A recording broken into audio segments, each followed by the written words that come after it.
ሀይሚዬ ልጆችሽ አይደለም አንቺን ለኛም ናፍቀውን ነበር። ምክንያቱም በጣም ካንቺ ከራቁ አንድ ሁለት ወር ሆኗቸዋል። ዛሬ ግን ያው ምግብ እያበላሻቸው ነው ምናምን ነገር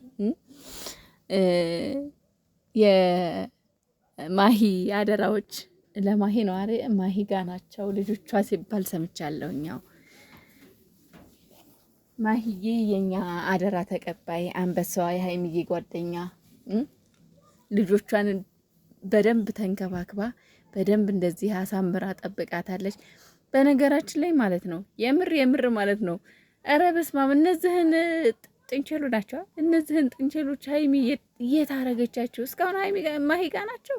ቢያንስ ከታረቃችሁ በኋላ እንኳን ይዛችሁ አትመጡም እንዴ እያልኩ ነበር የእውነት። ከዛ ዛሬ ቲክቶክ ላይ ያየኋቸው እና ወይኔ ሲያማምሩ ደግሞ ቆስጣ ሰላጣ ምናምን ነው የሚበሉት እናንተ።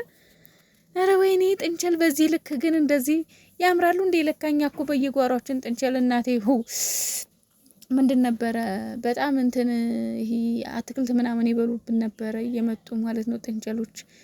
አባቴ በጣም ነበር የሚያስቸግሩት ድሮ ማለት ነው። እና ጥንቸል ጥበቃ ጠብቆ ሲለን ትዝ ይለኛል። ግን ጥንቸል ያው በድምጽ ወይ ደግሞ በድንጋይ ምናምን እንጂ ያን ያህል እንደዚህ በእንትን አላቃቸውም። ግን ድምጽ ሲሰሙ ምናምን ስለማይቀር ወደ እህል ይበላሉ። ጥንቸል ጦጣ ጠብቁ እንባል ነበር ዶሮ። አሁን እናቴ በሀይሚዬ ቤት ጭራሽ ልጆች ሆነው ቁጭ እርፍ ግን ሲያማምሩ